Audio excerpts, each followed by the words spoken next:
বলো কিছু, কোথায় যাচ্ছি আমরা? তো বন্ধুরা, এই যে এই মুহূর্তে আমরা গেতেছি মনোহলি জমিদার বাড়ি, যেটা কোথায় পড়ছে? কোন জায়গায় পড়ছে? জায়গার নাম কি? মনোহলি। মনোহলি তো কোথায় পড়ছে এটা? দেওগাতে? দেওগা। দেওগা, দেওগা ব্লকে পড়ছে আর কি। চলেন, এই যে সবাই বেড়াইতেছে, কাকা বাড়িতে রয়ে গেল আর আমরা এখন কাকাদের বাড়ির থেকে রওনা দিতেছি। এই যে চলো, মনশ্রী, মা, বৌদি, কাকি, আর এই যে নাম জানো কি তোর? মিলাইছে অমৃত। হ্যাঁ, চলেন আপনাদেরও দেখাই মনোহলি জমিদার বাড়ি।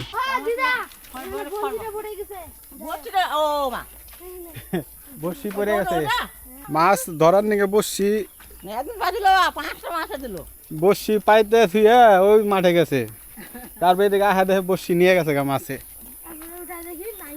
তারপরে উঠে দেখে মাছ নাই, মাছ আবার সুইটাও গেছে গা। তো তাহলে আমাকে কি যাই তো সেই মাঠের মাঝখান দিয়ে? তা আমাকে রাস্তা কোন দিক দেখা কি? একটু জমিতে নামে পড়লাম আমরা, এই বিশালের উপর দিয়ে রাস্তা দেখেন, বিশালের উপর দিয়ে হাইডা গেছি একদম ক্ষেতের মাঝখান দিয়ে, এই যে ধান খেতে চলে। এইবার তুই সাইকেল চালিয়ে আয়, সাইকেল চালা। না না, হাইটা হাইটা হাইটা হাইটা চালালেই পারবো।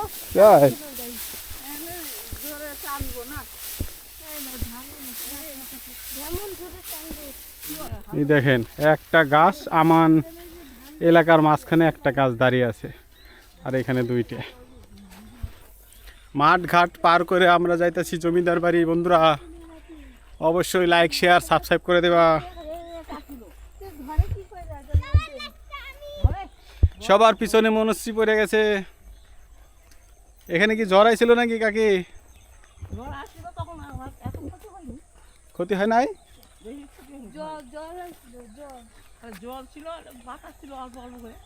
বাহ বাহ, দুইখানা শাপলা ধরছে দেখি পুকুরে। ওই যে এই যে বক বক, ওই দেখেন এনে কেরা যেন মাছ মাছ শেখছে। এই যে কেদামাটি দেখা গেছে।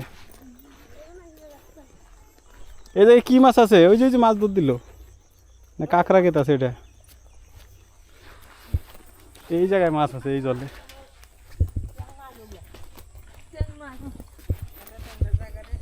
এটা ট্যাংরা জায়গা, সাবধানে হাইটা আসো।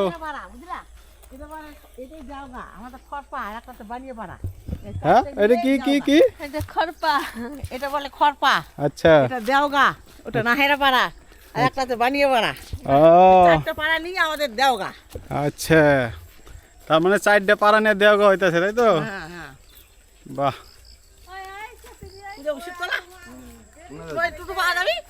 কোনে যাবো? বলুন দাও, মন হলি যাবো। এই দরকার আছে না, এই তো কুটুমগুলো নিয়ে যাতে বেড়াবা। দেখেন, বনের মাঝখান দিয়ে, ক্ষেতের মাঝখান দিয়ে আমরা গেতাছি জমিদার বাড়ি।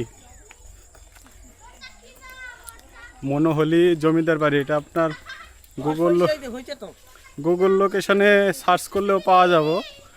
দেখেন, অনেক পুরানো আর কি জমিদারের বাড়িটা। আর এই যে এখন সামনে দেখেন সর্ষে ক্ষেত, এই যে সর্ষে ক্ষেতের মাঝখান দিয়ে আবার রওনা দিছি এবার।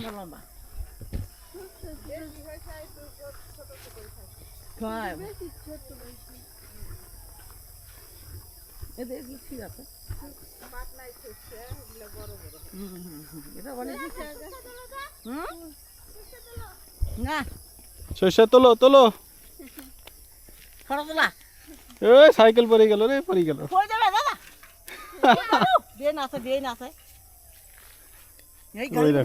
থাক থাক থাক।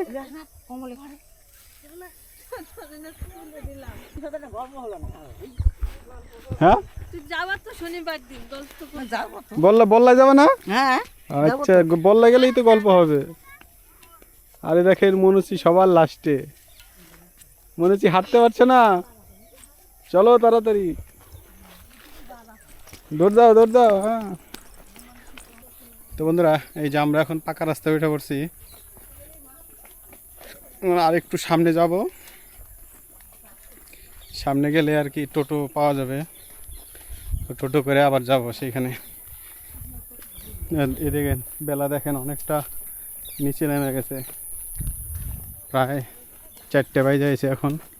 বন্ধুরা এই দেখো চলতে চলতে এমন একটা জায়গায় পৌঁছাইলাম। তোমাকে এই পাড়ার নাম কি? দেওগা। দেওগা না? আচ্ছা, দেওগাতে এসে পড়ছি বন্ধুরা। এই যে দেওগা একদম গ্রামের ভিতরে, প্রপার গ্রাম, সেইখানে এসে পড়ছি। চলো চলো যাওয়ার ছেলে দেখে টোটো আছে। চলো সাইকেল বাবু আগে আসেন।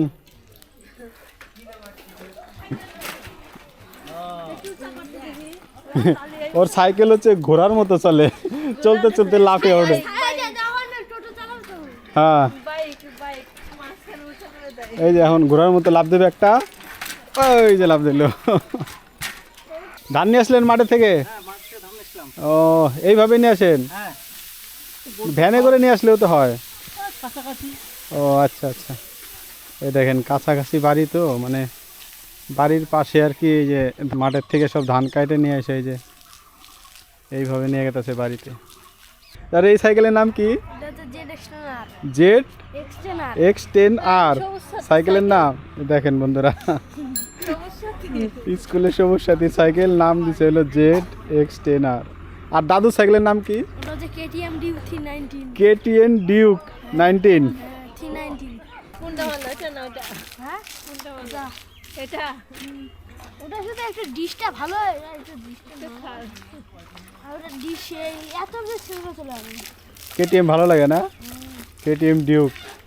KTMটা ভালো লাগে না, KTM Dukeটা। ওই তো ডিউক 390 নাকি? আহা হা হা। তো চলো আমরা যাব টোটোতে, আর এইখানে কি অর্জুন সিং নাকি অমৃত বর্মন যাবে তার KTM ডিউকে 390 অ্যাডভেঞ্চার। টোটো তো এটা বসে এখন যাইতেছি সেই রাজবাড়ির উদ্দেশ্যে। মনোহলি রাজবাড়ি না? হ্যাঁ মনে কতক্ষণ লাগবে এখান থেকে যাইতে? এই তো মিনিট 10 মিনিট। ধীরে চালা দাদা। হাই মনশ্রী। ধীরে চালান? ওই যে মোটরসাইকেল, এই যে সাইকেল নিয়েছে। ওই তাহলে মনে ধীরে চালাতো। ভাই ছাড়িয়া কবে? মুসলিম ভাই ছাড়িয়া? না এই দেখেন কত বড় একটা মাটির দেওয়াল। এটা দেওয়াল না ঘর? এটাই আসবে। পাঁচিল, এটা পাঁচিল, ওই যে রাজবাড়ি। ও এটা রাজবাড়ি? রাজবাড়ি আরো আছে ওইদিকে। এটা নিজে তৃপ্তি দিতে। তো বন্ধুরা এই যে আমরা এখন আইসা পড়ছি রাজবাড়িতে, পুরানো সেই। তালা নাই, তালা খোলা আছে। এই দেখেন এখানে বাইরে একটা নতুন করে এক্সট্রা করে মাটির পাঁচিল দেওয়া আছে, আর এই যে এইভাবে ভিতর দিয়ে ঢুকতে হবো। চলেন আপনাদের দেখাই ভিতরে যেয়ে। তো চলেন আপনাদের ভিতরে যেয়ে দেখাই রাজবাড়ির পুরো অংশ। এই দেখেন পাঁচিলটা দেখেন কত বড়, এগুলো সব মাটির পাঁচিল। দেখেন এই দেখেন বাঁশের গেট দিয়ে ঢোকা লাগতেছে, বাঁশের গেট, বাঁশের দরজা। আর আমরা মেন দরজা দিয়ে ঢুকি না এখন আর কি, এটা সাইড পোর্শন দিয়ে ঢুকলাম।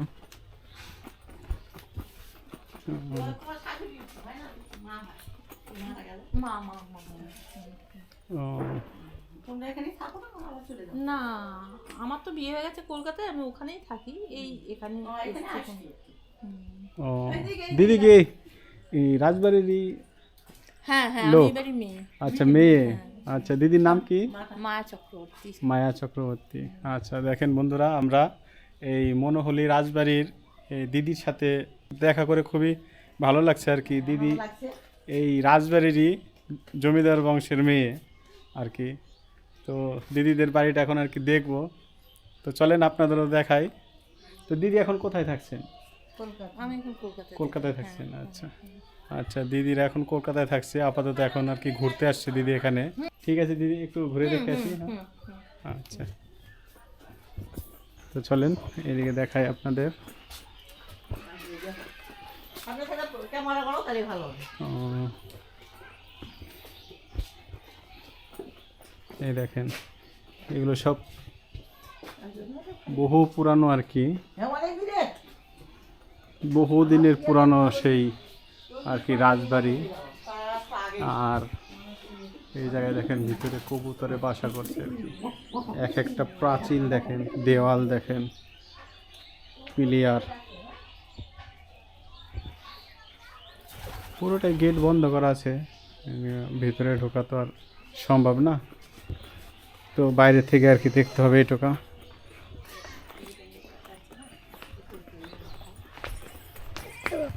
সামনে একটা আছে পুকুর, দেখেন এটা হচ্ছে রাজবাড়িরই পুকুর আর কি। এই দেখেন গাছের নিচে ভালো পুকুরে যাই না বুঝছি। ওই যে ওখানে আছে একটা, ওইদিকে ওইদিকে। ওইদিকে আছে। তো আরও জানার চেষ্টা করি যে এইখানে দিদিদের আরও কোথায় কোথায় এরকম রাজবাড়ির স্থাপত্য আছে, তো সেটা আর কি আরও দেখাবো আপনাদের। তো চলেন দিদির সাথে আরও দেখা করে কথা বলি। দিদির কাছে আরেকটা জিনিস জানবো আর কি, যে দিদিদের আরও কোথায় কোথায় এরকম রাজবাড়ি আছে, যদি আপনাদের সেই ইতিহাসের পুরনো কিছু কথা জানা থাকে আর কি। আমাদের এই বাড়িটা তৈরি হয়েছিল 1830 সালে। 1830 সালে, হ্যাঁ, আচ্ছা। 1830 সালে এটা হচ্ছে তো মনোহলি যে মনোহলি, এলাকা, জমিদার বাড়ি। জমিদার বাড়ি, তাই তো?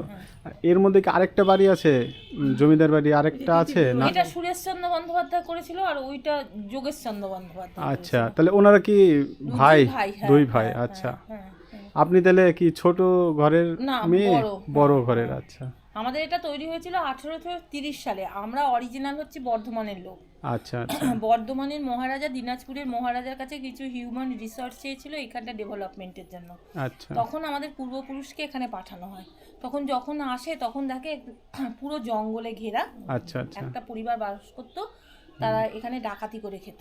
আচ্ছা তা যখন প্রথম আসে তখন আমাদের পূর্বপুরুষের সঙ্গে তাদের চুক্তি হয় যে তোমরা ডাকাতি করা ছেড়ে দেবে, আমাদের সঙ্গে এরিয়া ডেভেলপমেন্টের কাছে যোগ দেবে। আচ্ছা তখন আচ্ছা তারা ডাকাতি করা ছেড়ে দেয়। ছেড়ে দিয়ে তখন ওই গাছপালা সমস্ত কেটে বাড়ি ঘর রাস্তাঘাট পুকুর এই সমস্ত কিছু তখনকার দিনে তৈরি হয়। কিন্তু আচ্ছা। আমাদের পূর্বপুরুষের উপাধি ছিল হচ্ছে ন্যায়রত্নম, ন্যায় পঞ্চানন, এইসব উপাধি তাদের ছিল। আচ্ছা আচ্ছা সেই উপাধি ছিল। তারপরে তারা যখন এখানে ধান চাষ করলো তখন তাদের সেরকম খুব একটা লাভজনক হয়ে ওঠেনি, হলো না। আর আচ্ছা। হচ্ছে এই ধান চাষের পক্ষেও তারা সুবিধা, কেননা তারা তো পণ্ডিত লোক ছিল হ্যাঁ আর হ্যাঁ কি। আচ্ছা তখন তারা হচ্ছে দিনাজপুরের মহারাজা বললো ঠিক আছে তোমরা এক কাজ করো, ব্যাংকিং বিজনেস চালু করো। আচ্ছা তখন তারা ব্যাংকিং বিজনেস চালু করে প্রভূত অর্থ লাভ করে। আর তখন এইটা সুরেশচন্দ্র বন্দ্যোপাধ্যায়, ওইটা যোগেশচন্দ্র বন্দ্যোপাধ্যায় তৈরি করে। হ্যাঁ, আর আমাদের এই বাড়ির দেয়ালগুলো হচ্ছে 25 ইঞ্চির দেয়াল। আচ্ছা সেই জন্য আচ্ছা আমাদের নিজেদের ইটভাটা তৈরি হয়। আচ্ছা আর এই যে কড়িবর্গা যে যতগুলো দেখছেন এগুলো সমস্ত বিদেশ থেকে এসেছিল। আচ্ছা এই বিদেশ যে থেকে পুনর্ভাবা হয়ে এসেছিল। কোনগুলো? ওই যে কড়িবর্গা দেখছেন যে আচ্ছা, মানে যে ছাদের উপরে যেটা প্লাই করে পাটাতন দেওয়া আছে আর কি। আচ্ছা, এগুলো বিদেশ থেকে আসছে? এসেছিল। আচ্ছা। বিদেশি এক আর্কিটেক্ট এই বাড়িটার নকশা তৈরি করেছিল, আর আচ্ছা। মুর্শিদাবাদের মিস্ত্রি এসে তৈরি করেছিল। আচ্ছা, আমাদের এই নদিয়া মুর্শিদাবাদের মিস্ত্রি, মুর্শিদাবাদ ডিস্ট্রিক্টের। আমাদের এই বাড়িটা প্রায় 200 বছরের বাড়ি। 200 বছরের পুরানো। আচ্ছা, মানে ঠাকুর রামকৃষ্ণের জন্মের আগে, তখন আচ্ছা, বেলুড় আচ্ছা। মঠও স্থাপত্য হয়নি। আচ্ছা, আর একটা ইতিহাস আছে আমাদের দক্ষিণেশ্বরের মা ভবতারিণীর নাম আমরা সবাই শুনেছি বা হ্যাঁ, দেখেছি। হ্যাঁ, ভবতারিণীকে প্রতিষ্ঠা করেছিলেন রানী রাসমণি। রানী রাসমণি, হ্যাঁ। রাসমণি। আর এই ভবতারিণীকে তৈরি করেছিলেন হচ্ছে নবীন ভাস্কর। নবীন নবীন ভাস্কর ভাস্কর ছিলেন বর্ধমান দাইহাটের লোক। আচ্ছা, উনি বিহারের দুটো আস্ত পাহাড় কিনেছিলেন, আর কলকাতায় আপার চিৎপুর রোডে বসে উনি ওনার শিল্পকর্ম তৈরি করতেন, বিভিন্ন রকম মূর্তি আচ্ছা আচ্ছা, তৈরি হ্যাঁ, করতেন। শিল্পকর্ম। তা যখন রাসমণি হচ্ছে মন্দিরটা তৈরি করে তখন ওনাকে বলা হয় যে আমাকে একটা মূর্তি, কালী মূর্তি তৈরি করে দাও। তখন যেটা তৈরি করেছিলেন নবীন ভাস্কর, সেটা সাইজে ছোট ছিল বলে দুটো মূর্তি তৈরি করেছিলেন। সাইজে ছোট ছিল বলে রাসমণির পছন্দ হয়নি। আচ্ছা কলকাতার দুটো জমিদার পরিবার ওটা কিনে নিয়েছিল। তৃতীয় আচ্ছা। মূর্তি নবীন ভাস্করের তৈরি তৃতীয় মূর্তি হচ্ছে আমাদের ভবতারিণী মা। এই ভবতারিণী মার নাম রেখেছিলেন ঠাকুর রামকৃষ্ণ। রামকৃষ্ণ। আর ওনার তৈরি নবীন ভাস্করের তৈরি চতুর্থ মূর্তি আমাদের বাড়িতে আছে মা ইচ্ছাময়ী মা। মা ইচ্ছাময়ী। মা ইচ্ছাময়ী মা। আচ্ছা সেটা মন্দির কোথায় আছে এখন? মন্দির আমাদের গৃহদেবতা। আচ্ছা গৃহদেবতা ঘরে আছে আর কি। আচ্ছা আমাদের কালী মূর্তি, কিন্তু আমাদের ওনাকেই লক্ষ্মী রূপে পুজো করা হয়, ওনাকেই সরস্বতী রূপে পুজো করা হয়। সব ওই পুজো আচ্ছা হ্যাঁ একটা পুজোই হয়, একটা মাকেই বিভিন্ন রূপে করা হয় পুজো। যেহেতু আচ্ছা আমাদের আচ্ছা গৃহদেবতা। আর নবীন ভাস্করের তৈরি এটা হচ্ছে চতুর্থ মূর্তি। আচ্ছা চতুর্থ মূর্তি। তা এই মা ইচ্ছাময়ী মার নাম রেখেছিলেন হচ্ছে রাসমণির গুরুদেব। উনি বর্ধমানের পোড়ামাতলায় থাকতেন। আপনাদের দুঃখিত আমি আজকে দেখাতে পারলাম না, সন্ধে হয়ে গেছে, সব বন্ধ করে দিয়েছি ও বাড়ি আচ্ছা থেকে। আচ্ছা আর মানে পৌষ মাসে পয়লা পৌষ আমাদের এই বাড়িতে পুজো হয়। আচ্ছা পুজো হয়, আপনি যদি একটু আপনার ফোন নাম্বারটা লিখে দিয়ে যান হ্যাঁ হ্যাঁ তাহলে আমরা ইনভাইট করব। আচ্ছা আচ্ছা ওইদিন ঠিক বড় আছে করে পুজো পয়লা দিনে- পৌষ মাস। হ্যাঁ হ্যাঁ আচ্ছা আমরা তো এই সমস্ত আমাদের ইতিহাস খুব বড় করে পুজো হয়, আসলে হ্যাঁ। খুব ভালো লাগবে, মাকে সেদিনকে দেখতে পারবে। আচ্ছা আচ্ছা একদম হ্যাঁ দেখার তো দক্ষিণেশ্বরের ইচ্ছা মা, আছেই। দক্ষিণেশ্বরের মা আর আমাদের এই মা একই। একই মা। আচ্ছা একই লোকের কারিগরি একই, কাজে হ্যাঁ, কাজ ওটা করা। শুধু সাইজে বড়, আমাদেরটা সাইজে গৃহদেবতা বলে সাইজে ছোট। আচ্ছা আচ্ছা ঠিক আছে। তো দিদিকে আবারও অনেক অনেক ধন্যবাদ সব কিছু ইতিহাস এত সুন্দর করে বলার জন্য। আমাদের তো নজরেই ছিল না এত দূরের ইতিহাস। আর আমরা যেহেতু নদিয়া ডিস্ট্রিক্ট থেকে আসছি, মনোহরির এই রাজার রাজবাড়ির স্থাপত্য আমাদের অ্যাকচুয়ালি নলেজেই ছিল না। তো আপনাকে আবারও অনেক অনেক ধন্যবাদ। তো ভালো থাকবেন দিদি। হ্যাঁ হ্যাঁ, আসবেন। আচ্ছা তো বন্ধুরা এই যে আরেকটা রাজবাড়িতে আমরা চলে আসলাম। এটা হচ্ছে ছোট ভাইয়ের রাজবাড়ি। আপনাদের শোনালাম দিদির কাছ থেকে যে দিদি যে রাজবাড়িতে আছে এখন আর কি, তো সেটা হলো বড় ভাইয়ের অংশ রাজবাড়িটা। আর এই এখন যেটা ঢুকবো সেটা হচ্ছে ছোট ভাইয়ের। ছোট ভাইয়ের নাম হলো যোগেশ চন্দ্র বন্দ্যোপাধ্যায়।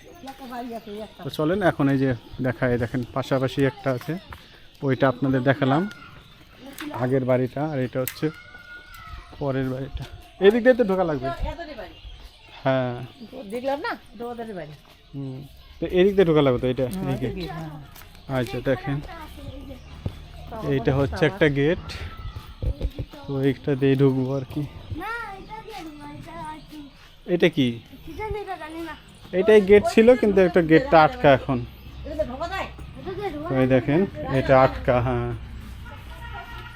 এই দেখেন এখানে কি দেওয়া আছে, বহু পুরানো স্থাপত্য, লেটার বক্স, চিঠির বাক্স। দেখেন বন্ধুরা বহু পুরানো ডাকঘর। ডাকঘর না তো মানে চিঠি এখানে আর কি আসতো। পোস্ট অফিসে এমনি ডাক এটা। তো চলেন ভিতরে এবার ঢুকি এই পাশে। কত দেখি না। খারাপ দেখি। এই দেখেন আগেকার গাছ। আজ হুম। এটা অনেক মোটা না গাছটা আছে। হুম অনেক দিনকার যখন রাজারা ছিল তখন। ও তো এই দেখেন পুরো রাজার বাড়ির জমিদার বাড়ির সামনে এসে পড়ছি। এটা অনেক দিনকার গাছ না। এখানে এখানে আর কি মূর্তি আছে হয়তো। এটা দুর্গা ঠাকুর এখানে পূজা হয় না? না হয় না আগে। আগে হতো। আচ্ছা এই দেখেন আগে যখন দুর্গাপূজা এখানে, তো আগে দুর্গাপূজা এখানে জমিদার বংশের লোকরাই করতো। এই দেখেন কত সুন্দর একটা জায়গা, এখন আর কি ধ্বংসাবশেষে পরিণত হয়েছে। তো এরকম ব্যারিকেডে শিকল করা আছে আর স্থাপত্য কিছুটা রেখে গেছে। এই যে এই দেখেন এই যে কাঠগুলো যেটা বললো দিদি, এইগুলো সব বিদেশ থেকে আসছে আর কি, এই কাঠের পাটাতনগুলো। আর এক একটা দেওয়াল দেখেন, এই যে পিলিয়ার, ইটের এরকম পিলিয়ার আছে।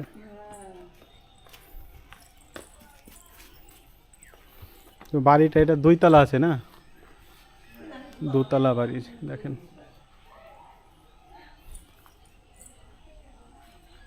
এই বাড়িতেও কি লোক আছে নাকি ওই পাশটায়? ওই যে বাইক টাইক দেখা যায়, এনারাও কি সেই জমিদার বংশেরই লোক? আলাদা? আচ্ছা আচ্ছা।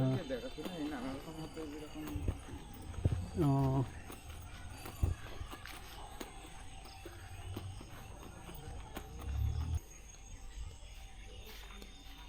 না, বাইরে তালা দেওয়া, এই দিক দিয়ে আবার এই খোলা যায় মনে হয়। এই দেখেন বাইরের একটা, বাইরের গেট দিয়ে ঢোকার দেখি জায়গা আছে নাকি। ও না, এটা হচ্ছে বাইরের পজিশন, এটা হলো বাহির চত্বর। দেখেন একটা, এই গাছটার নাম কি গো, ইউক্যালিপটাস নাকি আকাশমণি? অনেক দিনকার পুরানো আকাশমণি গাছ না? রাজা রাজা বাড়ি এটা নয় ওরে বাপ রে বাপ, দেখেন কত বড় একটা গাছ। রং টাঙানা করছে, তাও কিছু করছিল না।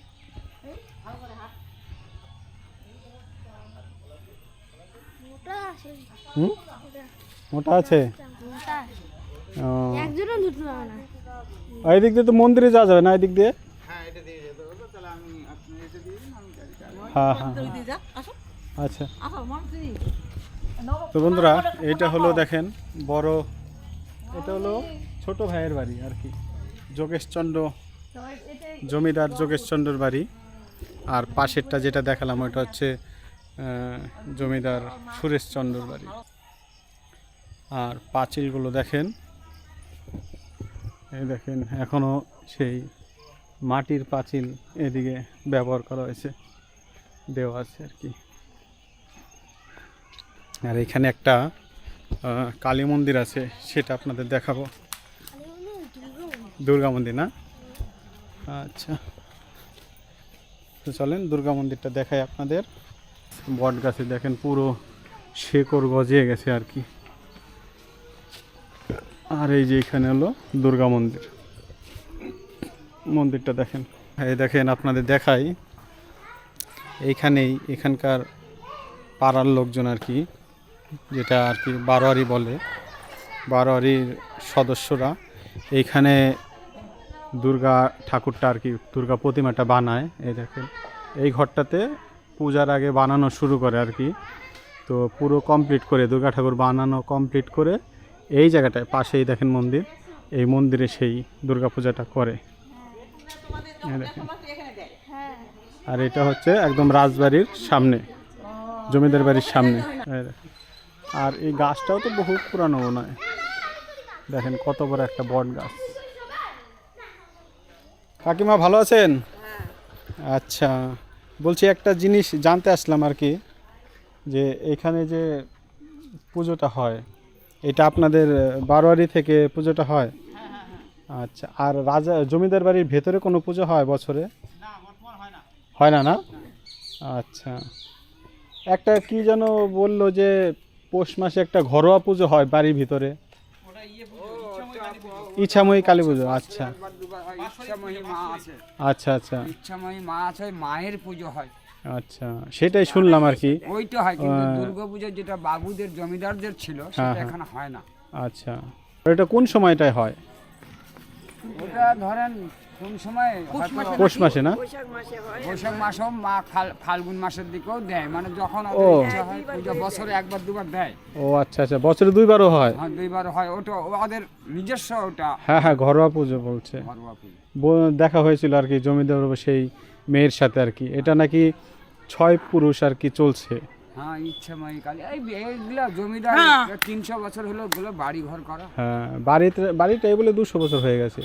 ওই যে জমিদার বাবুর মেয়ে আসছে এখন, কলকাতায় থাকে, ওনার সাথে দেখা হলো, কথাবার্তা হলো, বললো যে আমাদের জেনারেশন আর কি এখন 6 পুরুষ চলছে, 6 পুরুষ চলছে তাতে। আর বাড়িটা যা করেছে সেটা 200 বছরের পুরানো বাড়ি, সেটা আর কি একটু জানালো। তো শুনে খুব ভালো লাগলো। আপনাদের এখানে তাহলে বছরে একটাই পুজো হয়? হ্যাঁ, আমাদের না দুর্গা পুজো হয়, লক্ষ্মী সরস্বতী কালী পুজো হয় বছরে, অমাবস্যার বড় কালী পুজো। ওই হাটখোলায় মন্দির আছে। আচ্ছা আচ্ছা, তারপরে গোষ্ঠ মেলা হয় এখানে। ও এখানে মেলাও হয়? হ্যাঁ, এখানে একটা। আচ্ছা আচ্ছা, গোষ্ঠ মেলা হয় 5 দিন, লাইসেন্স যুক্ত মানে মেলা। এই মেলাটা নাকি শুনছি যে জমিদার বাবু নিজেরা এসে বসাইছেন নাকি? এই মেলাটা জমিদাররা প্রথম ওরাই আনে, চালু করে, ওদেরই মেলা। ওদেরই মেলা। তারপরে যখন ওরা বুঝতে পারলো বামফ্রন্টের আমাদের আগে আগে বুঝতে পারলো, ওরা চালাক লোক, হুম হুম, যে আমাদের আর জমিদারি থাকবে না। থাকবে না, আচ্ছা আচ্ছা, তখন ওরা জমিদারি ছেড়ে দিয়ে হুম, বারোয়ারিকে আপন করে নিল, আপন করে নিয়ে তুলে দিয়ে গেল, আচ্ছা, যে দুর্গাপুজো গোষ্ঠী মেলা বাজার তোমরা সব সম্পূর্ণ তোমাদের চালাবে। দায়িত্ব, হ্যাঁ তোমাদের আমরা দায়িত্ব, এর আর দায়িত্ব নাই, আচ্ছা আচ্ছা, হ্যাঁ তোমরা চালাবে। তো সেই বারোয়ারিই চালায়। আচ্ছা, তার মানে সেই বলতে গেলে বলা যায় তাহলে রাজাদের বাড়ির পুজোর অংশটাই কিছুটা দায়িত্বে এখন আপনাদের বারোয়ারিতে পড়েছে। এই দুর্গাপূজা যে বহুদিন, হ্যাঁ সেটাই বলছি, এখন এই পুজোর সব বারোয়ারি আমাদের বাড়ি- গ্রাম কুমোট, হ্যাঁ সেটাই বলছি।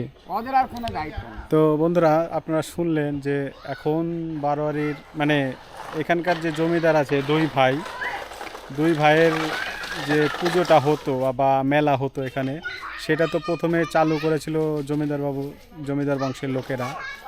তো সেইটা এখন ক্রমাগত সেই উন্নতির ধাপে ধাপে আর কি বিলীন হয়ে গেছে।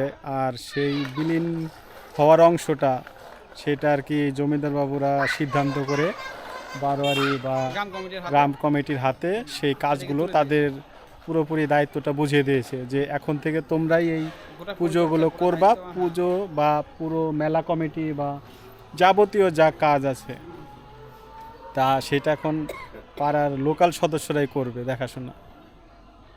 তো চলেন আরও বিস্তারিত কিছু জানাবো। যদি ভিডিওটা ভালো লাগে অবশ্যই পাশে থাকবেন, আর চ্যানেলটি অবশ্যই সাবস্ক্রাইব করে আমাদের সাথে থাকবেন। তো বন্ধুরা এই দেখো তোমাদের যে একটা বট গাছ দেখালাম এই যে পিছনে আছে, এটা নাকি বহু পুরান, মানে 2, 4, 5 পুরুষ, হ্যাঁ, তার মানে ধরতে গেলে 150 বছর, 150 বছর কোনো কথা না, 150 বছরের পুরানো একটা বট গাছ। 200 বছরে 150 বছরের পুরাতন বটগাছ এটা আর কি। এই যে এখানকার লোকাল লোকেরাই বলছে আর কি 150 বছরের পুরানো বট গাছ। দেখেন পুরো প্রত্যেকটা চিকন চিকন ডালের থেকে শেকড়ের শাখা বেরিয়ে আছে। তো চলেন বন্ধুরা আরও তোমাদের দেখাই বিস্তারিত। এই জায়গাটায় মেলা হয় না? হ্যাঁ এখানে আচ্ছা দেখেন বন্ধুরা এই জায়গাটায় সেই মেলাটা হয় আর কি। আর মেলা শুরু করার আগে সেই ওই মন্দিরটা থেকে, রাজার বাড়ির যে সামনে মন্দির, সেই মন্দির থেকে